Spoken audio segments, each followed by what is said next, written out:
ការឆ្លងភពមកកាន់សម័យបុរាណនេះមានរយៈពេល3ឆ្នាំហើយប៉ុន្តែគាត់ខុសពីអ្នកឆ្លងភពផ្សេងទៀតគឺមិនបានប្រើចំណេះដឹងសម័យទំនើបដើម្បីប្រឡំស្ត្រីឡើយផ្ទុយទៅវិញគាត់លាក់ខ្លួនដោយស្ងៀមស្ងាត់ខ្លាចជាចៅហ្វាយស្រុកតូចមួយជាមួយនឹងចំណេះដឹងកម្រិតធំសិក្សាគាត់បែរជាអាចកសាងស្រុកតូចដែលក្រីក្របំផុតក្នុងប្រទេសនេះឲ្យទៅជាឋានសួគ៌នៅលើផែនដីទៅវិញអ្វីដែលគួរឲ្យភ្ញាក់ផ្អើលគឺប៉ុន្មានឆ្នាំនេះគាត់មិនដែលបង់ពន្ធសំបីមួយកាក់សោះមិនត្រឹមតែមិនបង់ពន្ធទេគាត់បែរជាយកពន្ធខ្លាំងណាស់ដូចជាឡានសេះចូលក្រុងត្រូវបង់ពន្ធលក់នំស្ករគ្រាប់ត្រូវបង់ពន្ធការមើលល្ខោនតាមផ្លូវក៏ត្រូវបង់ពន្ធដែរសូម្បីតែប្រជាជនក្នុងស្រុកដែលដល់អាយុហើយមិនទាន់រៀបការក៏ត្រូវបង់ពន្ធភាពនៅលីវជារៀងរាល់ខែដែរតើអ្នកគិតថាពេលរៀបការហើយមិនចាំបាច់បង់ពន្ធមែនទេអ្នកគិតខុសហើយសូម្បីតែក្មេងប្រុសម្នាក់នេះមានប្រពន្ធក៏ដោយក៏ត្រូវបង់ពន្ធរួមបន្ទុកជារៀងរាល់ខែដែរពួកគេជឿថាគាត់ប្រើល្បិចយកពន្ធគ្មានឈ្មោះកេងប្រវ័ញ្ចប្រជាជនហើយគាត់ថាជាមន្ត្រីអាក្រក់ហើយនឹងត្រូវកាត់ក្បាលមិនខានពួកគេជារដែរតើលើកក្រោយអ្នកអាចរកពាក្យថ្មីជាបានទេប៉ុន្តែពួកគេមិនដឹងទេថាការដែលក្មេងប្រុសនេះប្រមូលពន្ធខ្លាំងបែបនេះគឺដើម្បីប្រជាជន100000នាក់ក្នុងស្រុកថៃភីងនេះទៅវិញទេតាមពិតគាត់ជាបណ្ឌិតប្រវត្តិសាស្ត្រគាត់ដឹងថាស្រុកថៃភីងនឹងត្រូវបំផ្លាញដោយសារទឹកជំនន់ក្នុងពេលឆាប់នេះដូច្នេះដើម្បីផ្លាស់ប្ដូរប្រវត្តិសាស្ត្ររយៈពេល3ឆ្នាំមកនេះគាត់ប្រមូលពន្ធយ៉ាងខ្លាំងរួចយកថវិកាពន្ធទាំងអស់ទៅសាងសង់ទំនប់ដើម្បីឲ្យប្រជាជនជាង100000នាក់ជៀសផុតពីគ្រោះមហន្តរាយទឹកជំនន់ប៉ុន្តែរឿងទឹកជំនន់នេះគ្មាននរណាម្នាក់ជឿទេប្រជាជនបែរជាមិនសប្បាយចិត្តដោយសារពន្ធធ្ងន់ធ្ងរពេកហើយត្អូនត្អែគ្រប់គ្នាគិតថាក្មេងប្រុសនេះជាមន្ត្រីពុករលួយដ៏កំអល់ដូច្នេះហើយពួកគេបានលួចដាក់លិខិតរួមគ្នាថ្វាយព្រះនាងចៅអធិរាជដើម្បីឲ្យទ្រង់យាងមកដោះស្រាយពេលនោះព្រះនាងក៏កំពុងយាងត្រួតពិនិត្យដោយសម្ងាត់នៅក្បែរនោះដែរដូច្នេះក៏សម្រេចចិត្តមកមើលស្ថានភាពដោយផ្ទាល់មិនយូរប៉ុន្មានពេលរទេះសេះរបស់ពួកគេមិនទាន់ចូលក្រុងផងស្រាប់តែត្រូវគេឃាត់ទីហ៊ានយាមក្រុងនិយាយថាសេះរបស់ពួកគេមានការបំភីហួសកម្រិតដូច្នេះហាមចូលក្រុងតាមច្បាប់ស្រុកនេះសេះណាដែលមានកម្ពស់ខ្ពស់ជាង7 ហ្វីតត្រូវបានចាត់ទុកថាមានការបំភីហួសកម្រិតតើអ្វីទៅជាការបំភីហួសកម្រិតគឺលាមកច្រើនពិបាកបោះសម្អាតហើយបំពុលបរិស្ថានយើងនិយាយហើយថាស្រុកនេះលើកទឹកចិត្តឲ្យប្រើសេះតូចព្រោះវាស៊ីតិចជុះតិចរក្សាអនាម័យព្រះនាងចៅអធិរាជសួរដោយចង់ដឹងថាបើអីចឹងសេះធំនេះចង់ចូលក្រុងត្រូវធ្វើដូចម្តេចទីហ៊ានតបថាគ្រាន់តែបង់ពន្ធបំភីឧស្ម័នកាបូន50ដុល្លឹងក៏អាចចូលក្រុងបានហើយពេលអង្គរៈសិលថាចូលក្រុងត្រូវបង់50ដុល្លឹងក៏ខឹងស្ទុះដកដាវភ្លាមប៉ុន្តែព្រះនាងមិនចង់លាតត្រដាងខ្លួនក៏ខាត់ពួកគេតែទ្រង់មិនចង់ឲ្យគេបោកយកលុយក៏បង្ខំចិត្តទុកទេសសេះនៅក្រៅក្រុងហើយដាក់ចូលអីចឹងទៅចុះពួកគេកាន់តែមានលុយកាន់តែថោកទាបចូលទៅពេលចូលក្រុងហើយព្រះនាងចង់ញ៉ាំនំស្ករគ្រាប់តែពេលសួរទៅដឹងថាមួយចង្កាក់លក់ដល់1ដុល្លឹងឯណោះមិនតែប៉ុណ្ណោះក្រុមល្ខោននៅតាមផ្លូវកំពុងសម្ដែងដល់ពាក់កណ្ដាលស្រាប់តែចាប់ផ្ដើមផ្សាយពាណិជ្ជកម្មអ្នកធុញទេបើធុញញ៉ាំចេញទៅយើងមកមើលល្ខោនមិនមែនមកមើលការផ្សាយពាណិជ្ជកម្មរបស់អ្នកទេចុះនេះជាម៉ោងផ្សាយពាណិជ្ជកម្មសូមមេត្តារងចាំវានឹងត្រឡប់មកវិញភ្លាមតើមានពាណិជ្ជកម្មប៉ុន្មានទៀតនៅខាងក្រោ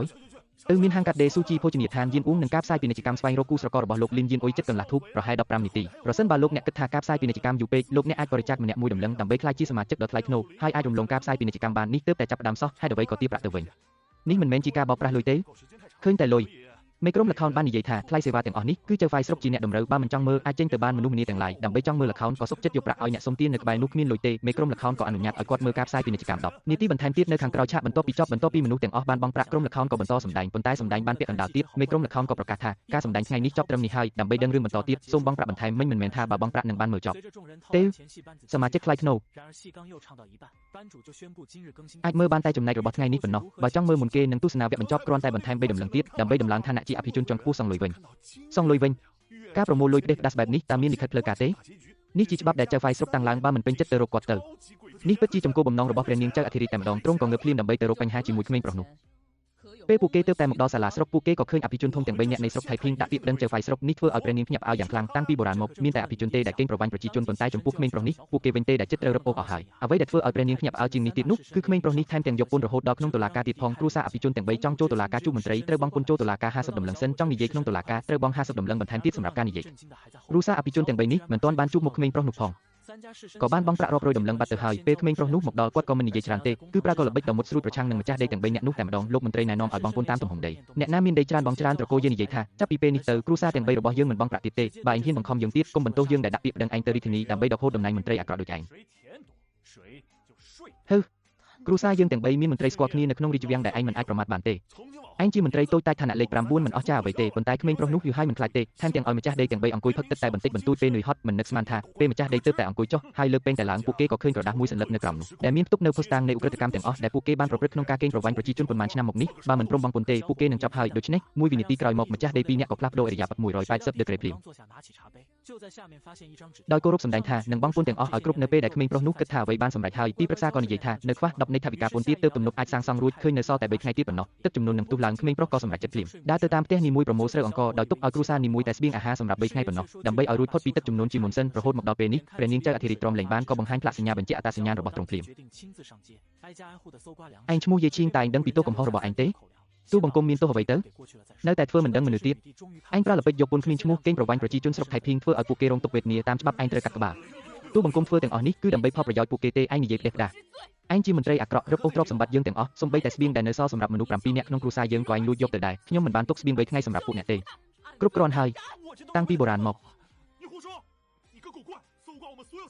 មន្ត្រីអាក្រក់ដែលចូលចិត្តលួចប្លន់ដូចឯងនេះពិបាករកឃើញណាស់នៅក្នុងសៀវភៅប្រវត្តិសាស្ត្រទោះឯងមិនអាចលើកលែងបានឡើយសូមព្រះមហាក្សត្រីជួយយើងផងកាត់ក្បាលមន្ត្រីអាក្រក់នេះដើម្បីស្ដារយុទ្ធធម៌ជូនប្រជាជនស្រុកថៃភៀងមើលទៅតើឯងស័ក្តិសមនឹងប្រជាជនចាស់ទុំទាំងនេះទេគុំនិយាយច្រើន3ថ្ងៃទៀតទឹកជំនន់នឹងមកដល់បើមិនសាងសង់ទំនប់ទេប្រជាជនរាប់សែននាក់នឹងមិនអាចរស់បានឡើយសុទ្ធតែពាក្យសម្ដីផ្ដេសផ្ដាសស្រុកថៃភៀងមិនធ្លាប់មានទឹកជំនន់ទេអស់រយៈពេល100ឆ្នាំមកហើយឯងគ្រាន់តែរកលេសដើម្បីប្រមូលលុយប៉ុណ្ណោះដើម្បីបន្ធូរអារម្មណ៍ខឹងរបស់ប្រជាជនសម្រាប់មន្ត្រីអាក្រក់នេះឥឡូវនេះទៅសូមព្រះមហាក្សត្រីមានព្រះបន្ទូលដ៏ត្រឹមត្រូវរងចាំបន្តិចចិត្តស្លាប់ទៅហើយនៅមានអ្វីចង់និយាយទៀតព្រះមហាក្សត្រីសូមឲ្យទូបង្គំរយៈពេល3ថ្ងៃបន្ទាប់ពី3ថ្ងៃបើគ្មានទឹកជំនន់ទេទ្រង់ចាប់ទោសទូបង្គំក៏មិនទាន់ហួសពេលដែរបើ3ថ្ងៃក្រោយគ្មានទឹកជំនន់ទេទូបង្គំសុខចិត្តឲ្យទ្រង់កាត់ក្បាលមន្ត្រីអាក្រក់ប្រកាសណាស់ឯងមិនអាចរត់គេចពីបាតដៃរបស់យើងបានទេអញ្ចឹងយើងនឹងឲ្យឯងរស់3ថ្ងៃទៀតយើងស្បោះនៅចំពោះមុខប្រជាជនទាំងអស់ថាបើ3ថ្ងៃក្រោយគ្មានទឹកជំនន់ទេយើងនឹងកាត់ក្បាលឯង3ថ្ងៃក្រោយមកព្រះនាងចៅអធិរាជបានយាងទៅដល់ទំនប់ដែលក្មេងប្រុសនោះសាងសង់ហើយត្រៀមប្រហារជីវិតគាត់នៅចំពោះមុខប្រជាជនទាំងអស់ក្នុងស្រុកទោះជាយ៉ាងណាក្មេងប្រុសនោះនៅតែស្ងប់ស្ងាត់ដល់និយាយថាទឹកជំនន់នឹងមកដល់ក្នុងពេលឆាប់នេះហើយដល់ពេលនោះអ្នកគ្រប់គ្នានឹងដឹងគុណគាត់ប៉ុន្តែប្រជាជនមិនជឿគាត់ទេពួកគេនិយាយថាមេឃស្រឡះគ្មានពុកសំបីបន្តិចបន្តួចក៏គ្មានសញ្ញាថាភ្លៀងនឹងធ្លាក់ដែរ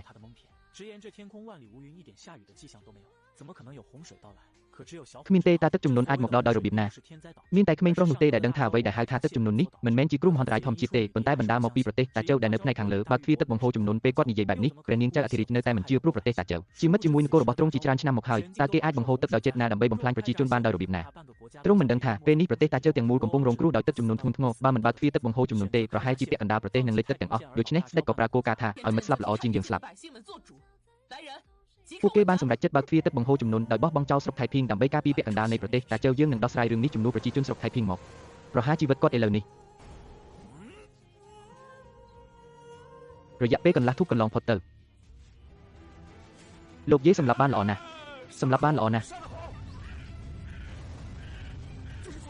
តើមានរឿងអ្វីកើតឡើងមើលនោះជាអ្វីទឹកជំនន់មកដល់ហើយ